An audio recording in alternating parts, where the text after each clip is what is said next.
é aquilo que afeta. A gente recebe o conteúdo, isso a publicidade faz muito, né? Para poder vender um produto, você tem que afetar as pessoas, fazer a pessoa sentir desejo, sentir necessidade de comprar. Com as fake news é a mesma coisa, é um conteúdo que é falso, que está sendo espalhado para afetar, para que as pessoas de alguma forma se sintam atingidas por aquilo e queiram que outras pessoas saibam daquilo que está sendo propagado. E me ligaram numa tarde e perguntaram assim: pastora, você sabe o que está acontecendo com a campanha?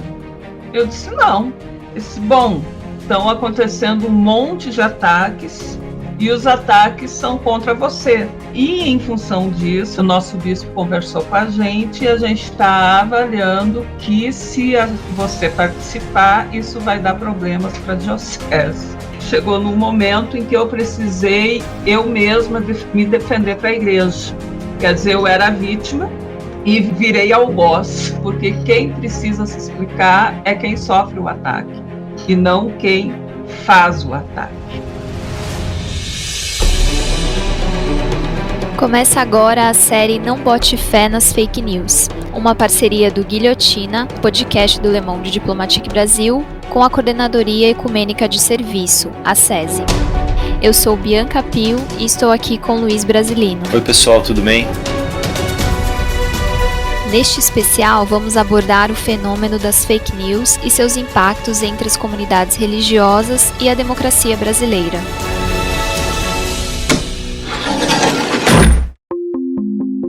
O estudo Caminho da Desinformação, Evangélicos, Fake News e WhatsApp no Brasil, da UFRJ, aponta que 77,6% dos evangélicos, 38,5% dos católicos, 35,7% dos espíritas e 28,6% de fiéis de religiões de matriz africana afirmaram terem recebido desinformação por grupos ligados à sua religião no WhatsApp.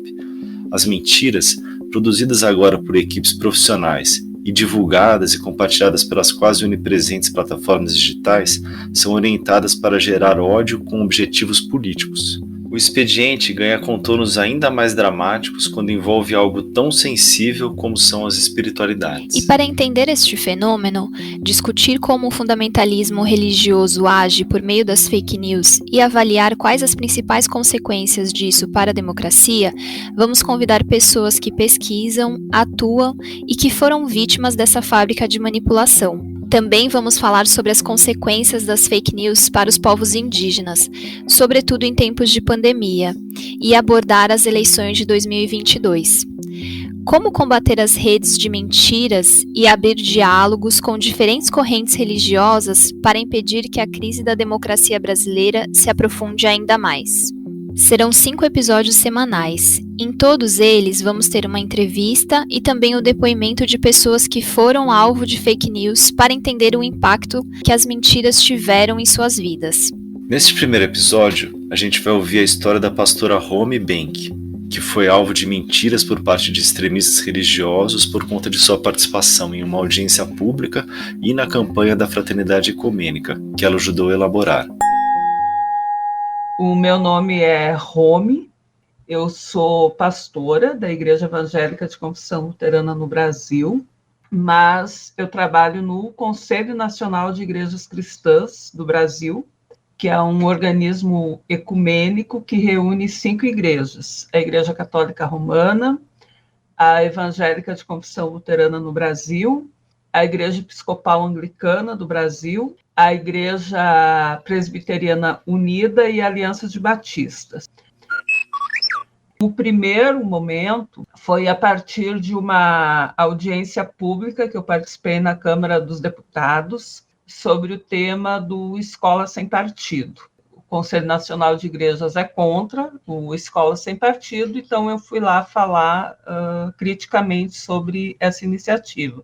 Ao final, tinha muita gente para fazer entrevista e tal, e uma pessoa chegou para mim para me fazer perguntas, e essa pessoa era a Bia Kisses. E eu não conhecia ela, então, quando ela me fez a pergunta sobre a participação, eu respondi que o debate foi muito importante e tal, e depois começaram perguntas assim muito desqualificadas, né? Aí quando eu me dei conta que era uma manipulação, tinha má fé ali, eu disse, não, já deu, não vou mais responder e não autorizo o uso dessa gravação. No dia seguinte, já começaram a aparecer, então, um vídeo que ela tinha editado, detonando a minha imagem, e imediatamente começaram a aparecer os comentários, e alguns, assim, bem fortes, o tipo, tem que morrer, tem que matar, né? E aí, nesse caso, fui para a delegacia em que a gente pode fazer um BO, né, desses ataques. Eu fiz o BO. E quando ela foi chamada na delegacia também, aí ela fez um segundo vídeo dizendo que eu queria processar ela e coisa e tal. Aí teve de novo ataque. Então, os grupos de extrema-direita, por exemplo, da minha igreja, começaram a usar esse vídeo da Bia Kicis também para me atacar. E aí chegou num momento em que eu precisei, eu mesma, me defender para a igreja. Quer dizer, eu era a vítima e virei algoz. Então, acho que isso é é uma das coisas malucas, assim, meio que inexplicáveis, desses ataques, porque quem precisa se explicar é quem sofre o ataque, e não quem faz o ataque. Um momento muito forte foi o ano passado, por ocasião da campanha da Fraternidade Ecumênica, que o CONIC organiza. A gente fez uma consulta nas igrejas para ver quais os temas que seriam interessantes serem trabalhados na campanha, e o tema que mais apareceu foi o da polarização. Então, chegamos no tema do diálogo. Qual é o cristão contrário ao diálogo, né? E a gente analisou, então, assim, sobre o que é que nós precisamos dialogar. Então, vieram os temas do racismo, do feminicídio, da LGBTQIA+fobia, da perseguição de defensores e defensoras de direitos humanos. E aí começou também, logo no início da pandemia, toda uma campanha contrária à ciência, né? Toda a campanha de negacionismo. Então, a gente também abordou isso. Na época, eu lembro que ficaram muito fortes assim, as imagens em Campina Grande, de comerciantes que colocaram os seus funcionários nas calçadas de joelho, rezando, né, para a abertura do comércio e tal. Então, tudo isso a gente abordou, porque todos esses fatos têm relação com a religião. E um belo dia eu ia fazer uma formação online numa diocese do sul do Brasil, e me ligaram numa tarde e perguntaram assim, pastora, você sabe o que está acontecendo com a campanha? Eu disse, não. Eu disse, bom, estão acontecendo um monte de ataques e os ataques são contra você. Ele disse, bom, e em função disso, a gente conversou com o nosso bispo conversou com a gente, e a gente decidiu que a gente não vai mais fazer atividade de formação, porque a gente está avaliando que, se você participar, isso vai dar problemas para a diocese. Um belo dia, eu estava no YouTube procurando outra coisa, e aí apareceu o Centro Dom Bosco e teve uma live ao vivo que eles estavam fazendo sobre mim. Aí eu levei um susto, e foi uma live muito agressiva, de 2 horas, com muita gente participando, que aí eu também não sei identificar o que era robô, o que era gente mesmo, né? E ali eles seguiram me colocando como uma mentora que tinha como objetivo acabar com a verdadeira Igreja Católica Brasileira, que eu era abortista, porque eu tinha escrito há um tempo atrás, há uns 2 anos atrás, eu acho, um texto de um diálogo que foi feito com mulheres de várias tradições religiosas e mulheres do movimento feminista sobre o tema aborto. Então, a roda de diálogo era ver como cada tradição de fé lida com esse tema e fazer um diálogo com feministas não religiosas.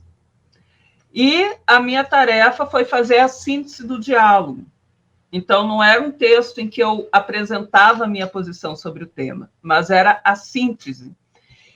E eles usaram partes desse trecho, dizendo, então, que eu tinha escrito defendendo o aborto. E aí também convocavam para uma guerra santa. E toda vez que eles convocavam para essa guerra santa, então eles me colocavam a minha imagem. E aí outros grupos de extrema-direita católica também fizeram lives usando a minha imagem. Porque, na verdade, o que eles precisavam? Eles precisavam alguém para canalizar o ódio. E aí, bom, foram, então, 6 meses de ataque. A gente não estava em atividade presencial, mas minha colega ia de 15 em 15 dias para o escritório para fazer pagamento, etc. E um dia ela foi e começou a receber ligação no telefone fixo, e aí com recados assim, diga para aquela pastora que é para ela deixar a Igreja Católica em paz. A gente ia fazer o lançamento da campanha com um grupo presencial bem restrito lá na CNBB, e o lançamento presencial foi suspenso, porque foi descoberto que tinha um grupo que tinha dito que se eu aparecesse na CNBB, eles iriam impedir a minha entrada. Daí se fez tudo virtualmente, o lançamento, e eu não participei. Também depois, o porteiro do nosso prédio, lá onde tem o nosso escritório, já ligou para minha colega, dizendo, faz 2 dias que tem umas pessoas estranhas vindo perguntar pela home. Eu comentei com a diretoria e com as presidências das igrejas, então eles falaram, olha, você não vai para a rua, a gente não sabe quem são essas pessoas, qual é a intenção delas, porque a gente sabe que esses grupos extremistas têm aqueles que impulsionam o extremismo, né? Mas aí tem aquelas pessoas que têm um fanatismo religioso, que, bom, isso pode bater na cabeça delas de uma forma outra, né? Uma das consequências de tudo isso é que se, eventualmente, amanhã ou depois, eu deixe de trabalhar no CONIC e me postule para atender uma paróquia da igreja, eu não vou ser aceita. Muitos lugares de igrejas hoje em que meu nome, às vezes, é cogitado para participar de atividades de formação, etc., etc., mas talvez essa não é a pessoa mais indicada, vai causar problemas, né? Então, o problema, na verdade, se torna a pessoa que sofre o ataque. Eu tive que manter a serenidade, porque precisava tocar a campanha, e aí fui procurar um psiquiatra, porque eu não podia me entregar para uma depressão, nada disso, porque a ansiedade explodiu, e o medo também, né? Toda a questão de buscar médico, o que vem, a minha família perguntando, mas o que significa tudo isso? O que tu fez? Eu não fiz nada. Mas então por que estão fazendo isso? Não sei, são os malucos, né? E aí também fui atrás para mover um processo, cheguei, inclusive, a conversar com advogados, mas aí, todo o ônus financeiro recai sobre você, então se você não tem um bom lastro financeiro, isso é algo extremamente caro. O risco disso cair na mão de um juiz, de uma juíza que tenha algum tipo de vinculação com esses grupos, e essa pessoa chegar à conclusão de que não, isso aí é liberdade religiosa e tal, e aí eu ainda teria que assumir um ônus financeiro muito maior. Então, isso foi uma das coisas que eu acabei desistindo de mover um processo. Quem sofre mesmo, quem tem que buscar estratégias de autoproteção são as vítimas, porque o Estado não oferece nada. E esses grupos seguem funcionando dentro da legalidade e está tudo bem. Você acabou de ouvir o depoimento da pastora Romy Benck, secretária-geral do Conselho Nacional de Igrejas Cristãs do Brasil, a CONIC. Nesta segunda parte do episódio, vamos conversar com a professora Magali do Nascimento Cunha. Oi Magali, tudo bem? Então, é um prazer estar aqui, colaborar com essa discussão tão importante, de um tema tão quente para o momento que a gente está vivendo. A Magali é doutora em Ciências da Comunicação pela Universidade de São Paulo, mestre em Memória Social pela Universidade Federal do Estado do Rio de Janeiro e graduada em Comunicação Social, Jornalismo pela Universidade Federal Fluminense. É colaboradora do Conselho Mundial de Igrejas e coordenadora do Grupo de Pesquisa Comunicação e Religião da Sociedade Brasileira de Estudos Interdisciplinares da Comunicação, Intercom, e editora-geral do coletivo Bereia, canal de checagem de notícias falsas. Magali é autora dos livros Mídia, Religião e Cultura, Percepções e Tendências em Perspectiva Global e Religião no Noticiário, Marcas de um Imaginário Exclusivista no Jornalismo Brasileiro. Magali, eu queria começar te perguntando sobre esse depoimento aí, esse caso da pastora Romy. O que ele demonstra sobre a questão das fake news e das religiões? Então, o caso da pastora Romy ganhou muita relevância por conta de ter ultrapassado as fronteiras do universo evangélico, que é onde ela está, ela é uma pastora luterana, e também ganhou uma repercussão internacional, porque ela é secretária-geral do CONIC, de um Conselho Nacional de Igrejas, que tem relações muito estreitas, muito fortes com o movimento internacional na América Latina e no mundo, né, o movimento ecumênico, e a pastora Romy tem uma relevância, uma contribuição, e isso ficou bastante evidenciado.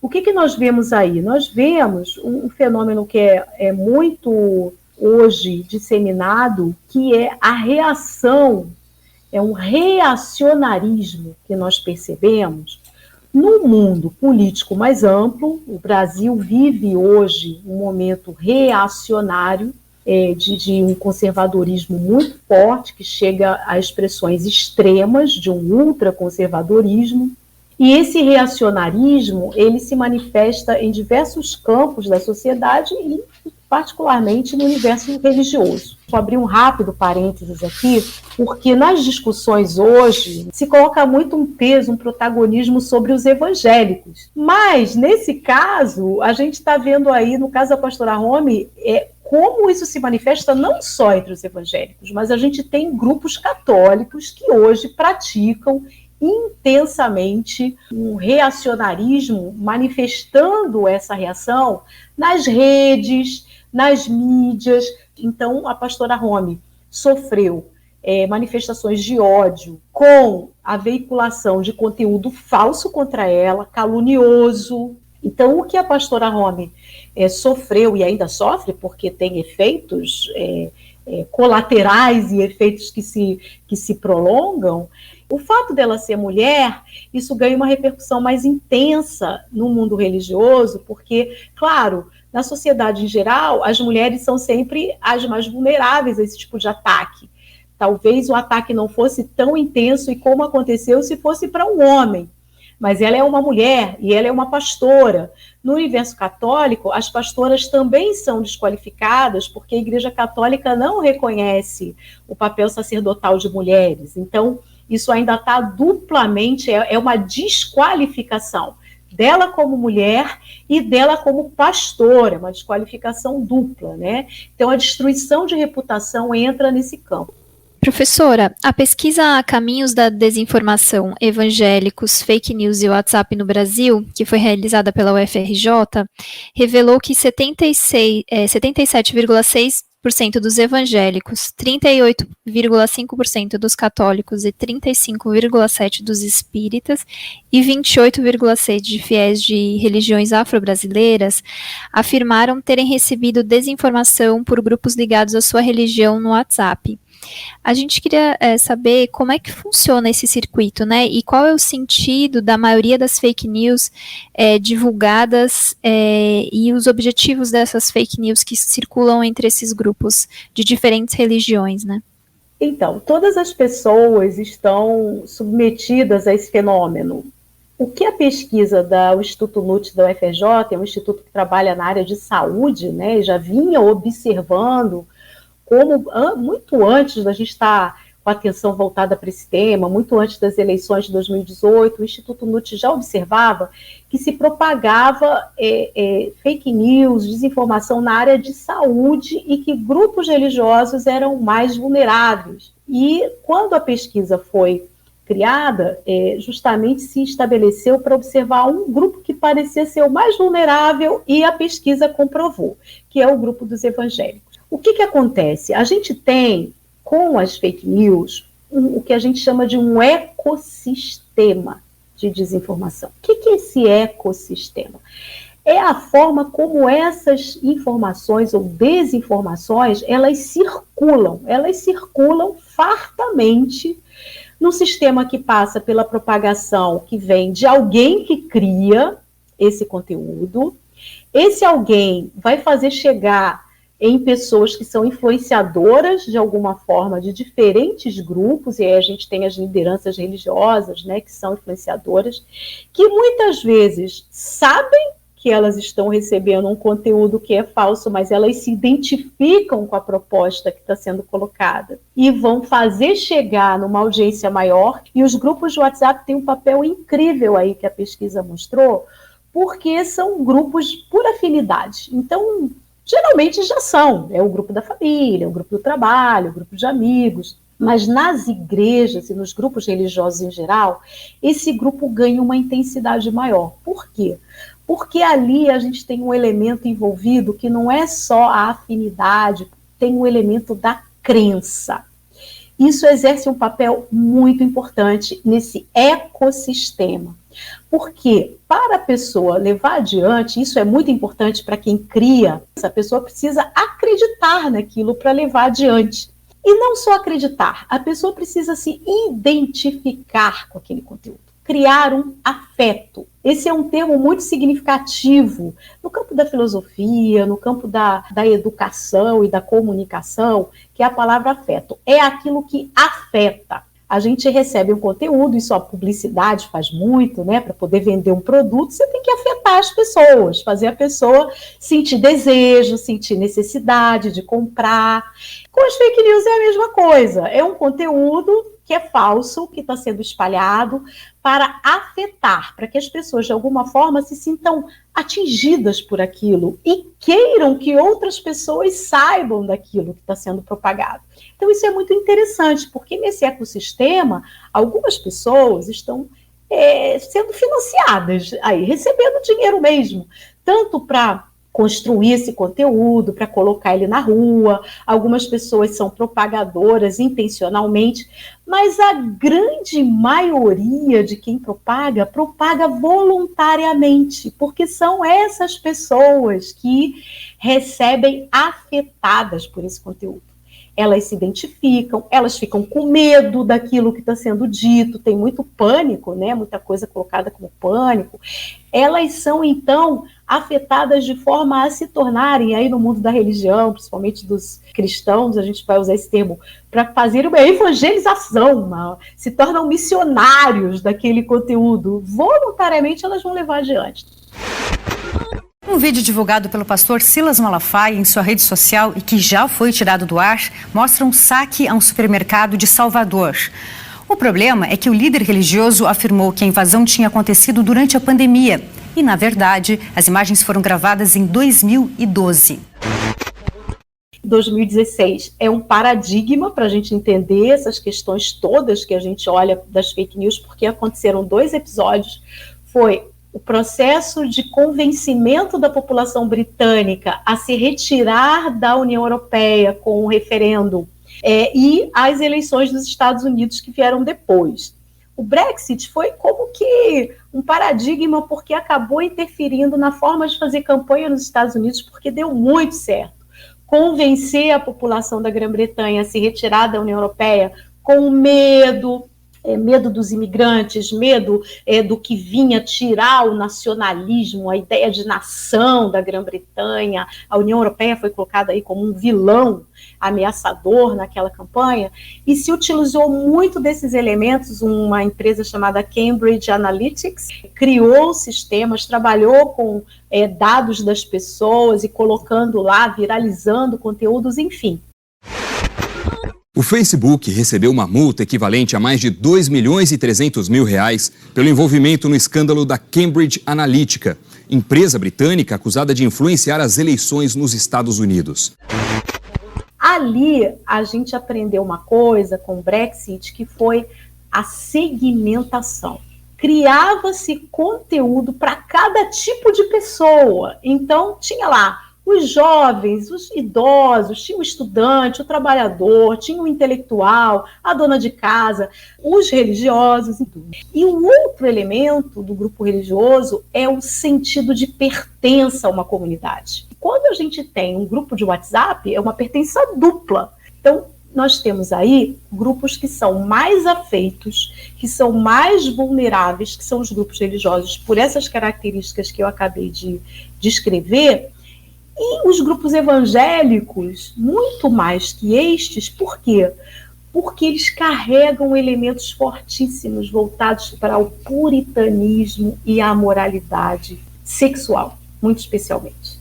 Então, o pânico moral que envolve esses elementos atinge muito mais. E foi isso que a gente pôde observar nas eleições de 2018, quando elementos da moralidade sexual foram muito explorados na campanha eleitoral, especialmente pelos apoiadores de Jair Bolsonaro.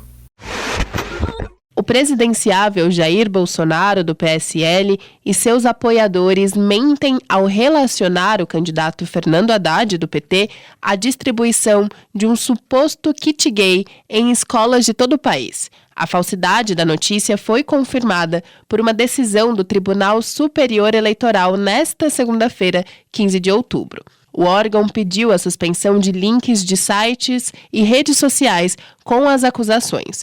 O falso kit gay foi mostrado por Bolsonaro no Jornal Nacional da Rede Globo em entrevista no dia 28 de agosto. O episódio retoma acusações de 2011. Desde então, o fato tem circulado novamente nas redes sociais em diversos links e vídeos. Você falou aí no pânico e medo, né? Eu anotei aqui, porque eu estava querendo identificar quais eram os afetos, né, que eram mobilizados por essas fake news. É por aí mesmo? E aí, em qual direção, né? Como é que eles mobilizam essa questão do medo e do pânico? E para quê, né? Para gerar o quê? Então, no mundo religioso, nós observamos basicamente essa questão da moralidade sexual e também a perseguição religiosa. São esses dois elementos que têm sido mais explorados. Tanto é que depois de 2018, de 2019 em diante, nós vemos muita ênfase na chamada liberdade religiosa. Inclusive apareceu um termo para os cristãos, uma tal de cristofobia, que é um grande engano, é uma mentira, a gente pode falar. Isso não existe no Brasil. Qualquer cristão pode professar sua fé sem qualquer risco de ser perseguido. É claro que existem casos pontuais que nós podemos levantar, né? Mas não como uma coisa sistematizada contra cristãos. Mas isso começa a aparecer a partir de 2018 com muita força. Os evangélicos no Brasil, eles sempre foram minoria religiosa. Eles vêm num crescendo, mas ainda são minoria, porque há uma hegemonia católica histórica que vem da colonização. Então, como minoria, isso é característica de grupos religiosos minoritários, é a ideia de que precisam se proteger de ataques. Então, esse tema da perseguição, ele vai ser cada vez mais explorado, porque o da moralidade enfraqueceu, Ele ainda foi forte nas eleições municipais de 2020, mas ele vem enfraquecendo porque a vida está muito difícil para as pessoas. E as pessoas religiosas são gente que pagam contas, gente que tem que andar no transporte público, gente que tem que comprar comida. E como essa situação está cada vez mais difícil, os temas da moralidade ainda têm um apelo, mas eles perdem força para os temas da sobrevivência. E aí, esse tema da perseguição, ele parece estar ocupando um lugar mais forte hoje, em termos de pânico e medo, porque aí é a fé que está sendo ameaçada, é a religião que está sendo ameaçada e pode deixar de existir. Então, esse tema está ganhando um apelo muito grande. Magali, será que você podia dar alguns exemplos, assim, dessa perseguição religiosa, como é que é e contra quem ela é direcionada, né? Posso sim. Essa temática, ela apareceu com força e eu acredito que quem nos ouve aqui vai identificar, porque apareceu muito nas mídias sociais durante os 2 anos inteiros que nós vivemos a pandemia da Covid, por conta das medidas sanitárias de prevenção do coronavírus. Da parte de várias lideranças, muitas delas midiáticas, que foram para suas mídias e produziram materiais que viralizaram em mídias sociais, foram gritar contra essas medidas sanitárias, dizendo ser uma perseguição às igrejas, para que as igrejas fossem fechadas, para que as pessoas perdessem a fé. E neste domingo, manifestantes promoveram a Marcha da Família Cristã pela Liberdade em 21 capitais e no Distrito Federal. Em Manaus, a manifestação saiu em carreata com bandeiras do Brasil. No Recife, a marcha teve início no bairro de Boa Viagem e recolheu doações de alimentos. Os organizadores pediram a volta do comércio em Campo Grande. Em Belo Horizonte, os manifestantes defenderam a criminalização do comunismo e a intervenção no Supremo Tribunal Federal, o que é inconstitucional. E mais do que isso, começaram a aparecer memes e algumas postagens em mídias sociais, sem autoria, dizendo então que o vírus foi criado na China, a China é comunista e o comunismo não quer a religião, então foi um vírus criado para acabar com a religião e particularmente acabar com as igrejas, vejam, né? Então isso criou uma comoção, inclusive com as vacinas, dizendo que as vacinas colocariam um chip dentro das pessoas, que as pessoas perderiam a fé, e inclusive o caso que nós estamos citando da pastora Romy e da perseguição que ela sofreu e sofre, tem muita relação com isso, porque a situação do negacionismo foi tratada pela campanha da fraternidade que aconteceu durante a pandemia. Um outro exemplo que eu posso dar e que está em curso é em relação às esquerdas em campanhas eleitorais. Esse conteúdo veio nas eleições municipais recentemente, em 2020, no Brasil, e está aparecendo agora, neste ano eleitoral de 22, que é dizer, então, que as esquerdas atuam para acabar com as religiões, que qualquer governo de esquerda que assumir vai acabar com as religiões, principalmente com os cristãos, com as igrejas. Esse é um conteúdo antigo, nas eleições de 89, né, as primeiras, quando saímos da ditadura militar, no primeiro voto depois da ditadura militar, com a ascensão de Lula, que vinha como candidato forte, naquela campanha já apareceu isso. E todas as vezes que um candidato de esquerda se manifestava, não só no plano nacional, mas nos estados, nos municípios, essa temática vinha para atacar, e aquilo que eu falei antes, destruir reputações. Você coordenou uma pesquisa que relaciona o fundamentalismos, crise na democracia e ameaça aos direitos humanos na América do Sul. A gente vai deixar o link para a pesquisa no post da descrição desse episódio.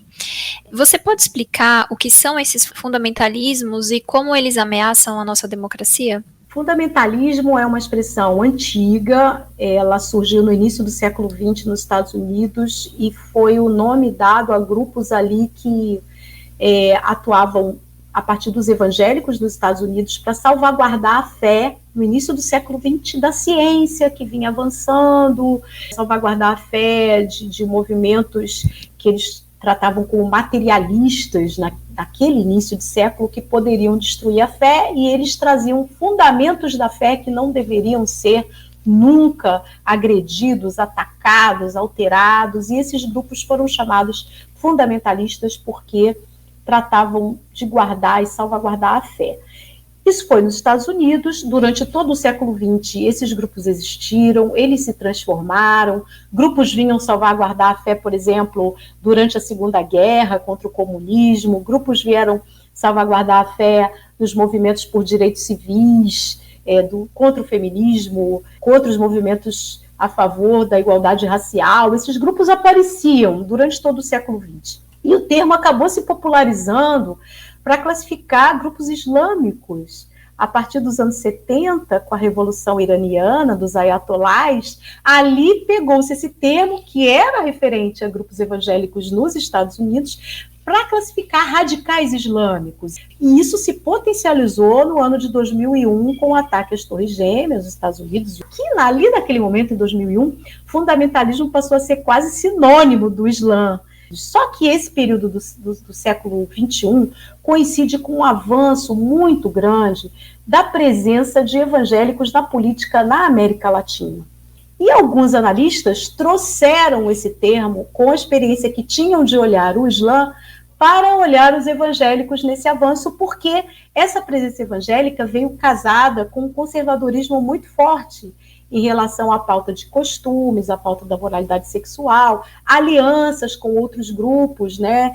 No Brasil, por exemplo, falou-se muito da bancada BBB, da Bíblia, do boi, da bala, a aliança de evangélicos no Congresso Nacional com ruralistas e com a bancada da chamada segurança pública, das armas.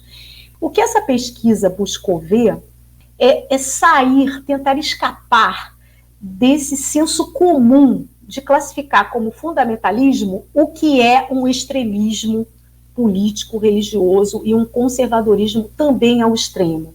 Na verdade, o fundamentalismo não é isso. Aí a gente tem que olhar para essa história do século XX nos Estados Unidos, da forma como defender a fé se constituiu e como isso acabou se exportando para outras experiências, num casamento entre religião e política, nessas bases que buscam resguardar fundamentos da fé para defender pautas políticas que de antemão já são conservadoras. É o que a pesquisa compreendeu, ouvindo pessoas, lideranças religiosas e não religiosas de 4 países da América do Sul, Brasil, Peru, Colômbia e Argentina, de como isso se deu nesses países, essa articulação. Os grupos que nem religiosos são vão lançar mão desse discurso e dessa matriz para fazer uma campanha política com bases religiosas. É o caso de Jair Bolsonaro no Brasil. Jair Bolsonaro não é religioso. Ele é compreendido por estudiosos como um pan-cristão, porque ele está em todos os grupos, né? Ele está presente no catolicismo, ele está presente nos grupos evangélicos os mais diversos, os mais distintos. O presidente Jair Bolsonaro se reuniu nesta terça-feira no Palácio da Alvorada com centenas de pastores evangélicos, além de líderes da bancada religiosa. Bolsonaro chorou ao relembrar da facada de 2018 e declarou que dirige a nação para o lado que o grupo quiser. O presidente Jair Bolsonaro compareceu nesta terça-feira ao Santuário de Aparecida para a missa das 14 horas. O presidente estava em Guarujá, no litoral de São Paulo, desde sexta-feira. Bolsonaro foi recebido por romeiros que se aglomeraram para acompanhar a chegada. Então, ele não é uma pessoa religiosa, mas ele lança a mão de conteúdos de uma matriz religiosa que tem um efeito, que tem um apelo, que fala de guardar a fé, que fala de defender a religião, para fazer política e incorporar nas suas práticas políticas e até nas suas políticas públicas alguns desses elementos para ter um apelo que é um apelo religioso que a gente encontra na cultura da América Latina como um todo. Quer dizer, quem faz política usando religião sabe que a religião tem um apelo na cultura desses povos da América Latina. Eu queria te perguntar isso, como é que ele usa, né, isso para crescer? Qual que é a ideia por trás ali das imagens que ele vai construindo? E aí, aproveitar para te perguntar também sobre a questão das mentiras, né? Quais que são as mentiras aí colocadas nas redes sociais que são usadas para construir e para fortalecer aí essa imagem do Bolsonaro e tal, para mobilizar suas bases? Então, a campanha de Jair Bolsonaro foi muito bem construída, ancorada no elemento religioso desde 2016. Em 2016, ele foi a Israel e foi batizado nas águas do Rio Jordão pelo pastor Everaldo. Aquilo foi muito bem articulado, um rito de passagem. Ele deixava o partido, o PP, o Partido Progressista, e foi para o PSC, o Partido Social Cristão. E ali foi uma articulação muito interessante, porque esse batismo no Rio Jordão não representou nada em termos de vinculação formal de Bolsonaro, seja uma igreja, as Assembleias de Deus, ou seja qual fosse uma igreja. Mas muita gente passou a acreditar que Bolsonaro tinha se tornado evangélico naquele momento, por causa daquele batismo e por ter sido feito por um pastor da Assembleia de Deus. Ninguém se torna evangélico com batismo nas águas do Rio Jordão, apenas, né? Então, ali já houve aquela articulação, e dali a entrada no Partido Social Cristão, ocupado pelas Assembleias de Deus, tornou possível, então, essa entrada de Bolsonaro no universo evangélico. Isso não tinha acontecido até então.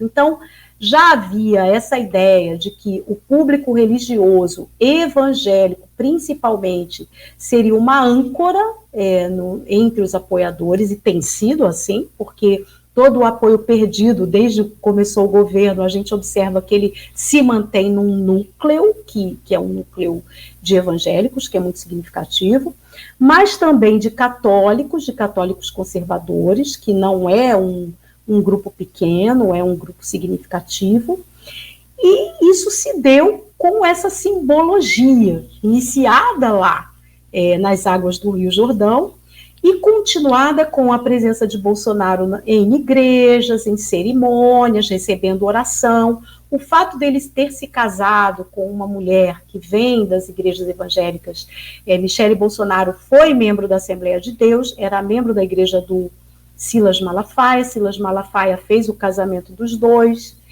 Ela depois se transfere para uma outra igreja, a Igreja Batista Atitude, que é uma igreja autônoma dentro da linha batista que está lá na região do Recreio, no Rio de Janeiro. O que aconteceu também com os filhos, que passaram a se identificar com essa igreja batista, e essa consolidação da imagem de um homem religioso que passa a repetir versículos bíblicos, sem deixar de fazer conexões com o mundo católico, vez ou outra indo à missa de Aparecida.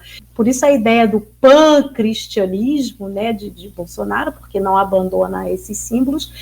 E aí o episódio da campanha de 2018, da facada, isso vai ser como que a cereja do bolo dessa questão da simbologia, porque vai ser muito trabalhada a ideia de um homem, e a palavra-chave no universo evangélico para isso é livramento. O homem que foi livrado da morte com um propósito. Enfim, toda essa articulação simbólica, ela foi muito bem construída. Então, as mentiras. Salvar o Brasil do comunismo é uma grande mentira. Nunca existiu comunismo no Brasil, nunca existiu ameaça comunista. Então, há vários recursos que a gente tem de pesquisa, de checagem de conteúdos, em que nós mostramos que isso não existe, nunca existiu. Não é uma ameaça e nunca foi. Outra mentira é em torno das questões da moralidade sexual. Isso foi muito explorado na campanha de 2018 e conseguiu e continuou sendo perseguido durante o mandato de Bolsonaro. Quem são os inimigos da família tradicional? As feministas e os movimentos LGBTQI+. Então, esses movimentos são inimigos da família, querem destruir a família. Então, é preciso acabar com esses movimentos e acabar com qualquer lei, com qualquer situação que envolva o espaço público para que esses grupos atuem e acabem com a família tradicional. Isso se uniu a projetos como Escola Sem Partido, que veio com força aí no período anterior às eleições, mas continua atuando com força, né? Então, é uma outra mentira. A família tradicional não está sob ameaça de nenhum desses grupos. construiu-se uma mentira, que é a noção de ideologia de gênero, que nasce na Igreja Católica, no Vaticano, e cresce na América Latina com apoio de evangélicos, e então essa é a segunda grande mentira. E no campo da política também, uma terceira grande mentira é colocar Jair Bolsonaro como um governante de muitos feitos. E isso não é verdade. Isso está ganhando força agora, no ano eleitoral, mas já vem desde o primeiro ano da campanha um esforço de tentar mostrar feitos da presidência de Jair Bolsonaro, mas, na verdade, quando vamos verificar, são realizações que são complementares a governos anteriores, muitas dessas realizações em termos de infraestrutura, obras, né? Muito pelo contrário, nós temos na área daquilo que é necessidade fundamental da população, saúde, educação, na área da economia, o que nós temos são muitos fracassos, né? E muita deterioração desses projetos no campo do atendimento àquilo que a população necessita. Eu queria te perguntar, então, como é que está esse apoio hoje, né? Se essa estratégia aí que foi adotada desde 2016, se ela vem sofrendo desgastes diante da realidade, né? Vem sofrendo sim, nós observamos isso nas pesquisas de opinião, né, e especialmente agora nas pesquisas eleitorais, há uma queda visível no apoio de quem votou em Bolsonaro, né, aquela parcela grande que votou em Bolsonaro dos evangélicos no ano de 2018, ela caiu e caiu com muita força durante a Covid. Afinal, as pessoas perderam familiares, as igrejas esvaziaram de pessoas que morreram, principalmente nas periferias, onde estão os evangélicos na maioria. Os evangélicos no Brasil, na maioria, eles estão em áreas periféricas, eles são mulheres e eles são pessoas negras. E essas foram as pessoas que mais sofreram os efeitos da pandemia, tanto no ponto de vista da saúde física, quanto nos efeitos colaterais de emprego, redução de renda, deterioração dos direitos e tudo isso. Extrema pobreza cresce no país, alerta relatório de organizações da sociedade civil. Os índices atingem patamares de 12 anos atrás, com quase 12 milhões de pessoas nesta situação. E o que nós estamos observando é uma tentativa muito intensa, desde o ano de 2021, de recuperação desse apoio, com uma presença mais forte de Bolsonaro em atividades de igrejas, grupos também de apoiadores realizando eventos pró-governo. Então, nós temos visto essas tentativas de manter essa imagem construída desde 2016, como eu falei. É preciso manter em alta essa imagem de ser um homem fiel a Deus, um homem que cumpre um desígnio de Deus. Agora, uma coisa deste ano de 2022, nova, que observamos, é uma intensificação na busca do apoio de mulheres. As mulheres, segundo as pesquisas de opinião, são as que mais rejeitam Jair Bolsonaro desde a campanha de 2018, jovens e mulheres. E as mulheres são a maioria entre evangélicos. E se nós pesquisarmos católicos, nós vamos ver que também são entre católicos praticantes, especialmente aquelas que participam mais. Então, o ministério de Damares Alves foi fundamental na virada do ano 21 para 22, liberação de verba para municípios onde estão lá, né, situações de mulheres mais prementes, e atrelar o governo federal essas realizações. E Damares Alves, então, se desvinculou do ministério para se tornar, então, candidata, a gente não sabe ainda exatamente a quê, falou-se governadora, falou-se deputada federal e falou-se senadora. E ela está correndo o Brasil junto com Michele Bolsonaro nessa aproximação com mulheres, em encontros de mulheres de igrejas. Então tem muita gente fazendo essa ponte. Então essa é uma novidade que não aconteceu na campanha de 2018 e que se percebeu que é um grupo-alvo muito importante. Então é uma coisa para a gente observar, porque é um grupo que muitas vezes é desprezado nas campanhas da esquerda, né? Mulheres e mulheres religiosas, que são aí a maioria dos grupos religiosos.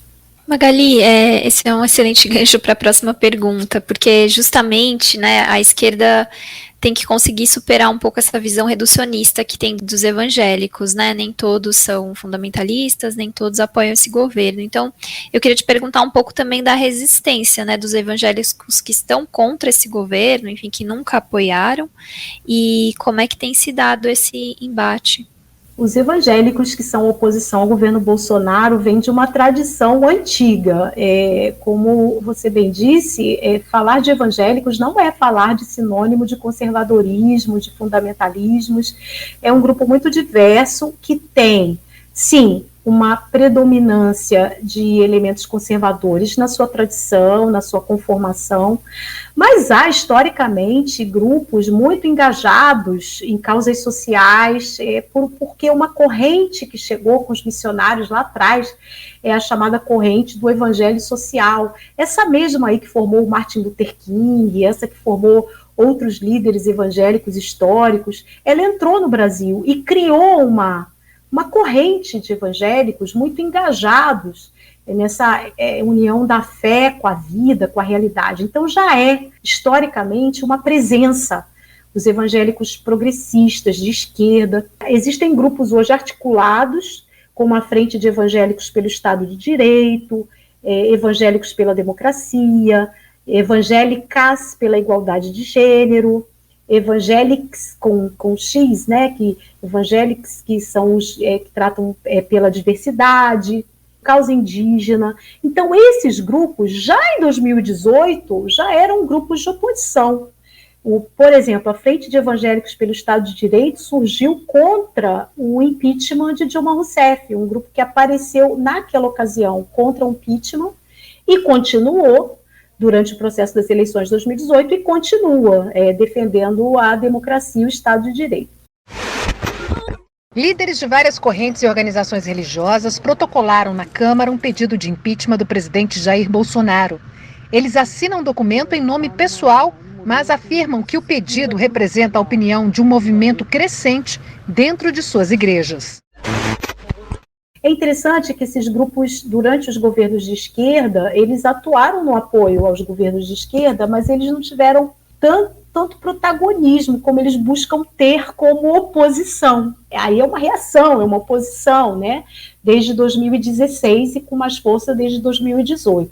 E nas eleições de 2020, nós observamos o surgimento de dois grupos que conseguiram eleger, não com muita intensidade, mas conseguiram fazer vereadores. A bancada evangélica progressista, que foi criada, então, para as eleições de 2020, e o grupo Cristãos contra o Fascismo, que surgiu durante o governo Bolsonaro e se articulou como um grupo para lançar candidaturas nas eleições de 2020. Cremos que esses grupos vão fazer diferença também nessas eleições, porque vem da experiência das eleições municipais e no ano de 2022 vão reforçar essa oposição que existe. Agora, tem os grupos opositores articulados e tem os grupos não articulados.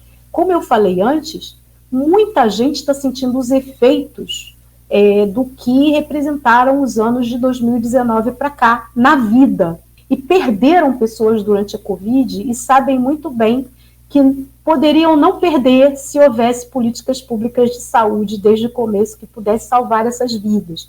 Então, essas pessoas conseguem fazer essas críticas a despeito de pastores e lideranças que são apoiadoras do governo federal. As pessoas evangélicas não são tábulas rasas em que as pessoas escrevem o que querem nessas tábulas. Elas são pessoas e conseguem fazer a avaliação.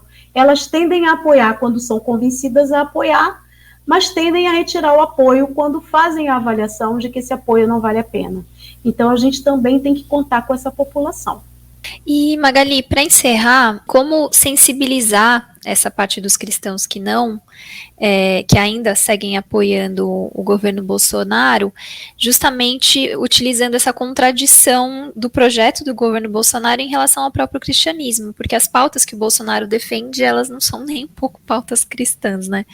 Então, como é que a gente consegue sensibilizar essas pessoas utilizando justamente essa contradição, né? Expondo essa contradição. Informação é palavra-chave aí. Nós falamos tanto de fake news, né? O contrário delas é justamente a informação. Informar, mas tentando entrar no mundo dessas pessoas. O que os criadores de fake news conseguem fazer, eu falei isso antes, é entrar nesse mundo. Usar linguagem, usar símbolos, usar elementos do imaginário para convencer de forma maldosa, né? Porque são mentiras. Então, encontrar essa linguagem, entrar nesse imaginário, não tratar essas pessoas como alienadas, burras, tábulas rasas, como a gente vê muita gente fazendo, né? Eu não gosto, por exemplo, da terminologia gado que se utiliza para apoiadores de Bolsonaro, desqualificando essas pessoas. Essas pessoas, de alguma forma, foram convencidas, e elas podem ser convencidas de outra forma.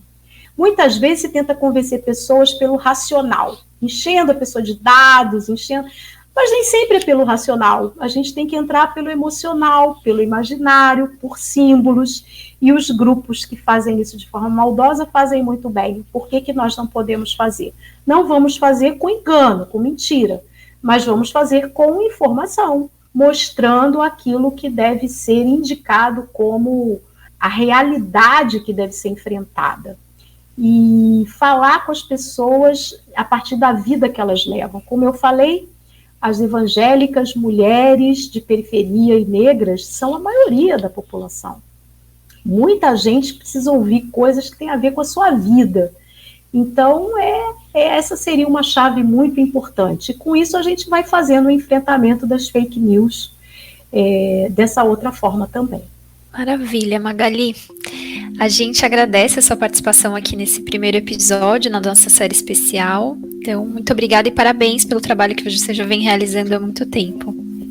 Muito obrigada, é um prazer enorme de novo, né? É uma iniciativa de vocês, é fantástica. O trabalho que a SESI vem fazendo é fantástico, colocando esse objetivo para as igrejas e que isso seja multiplicado, que muita gente ouça essa nossa conversa e se sensibilize para essa realidade que é tão importante para nós hoje.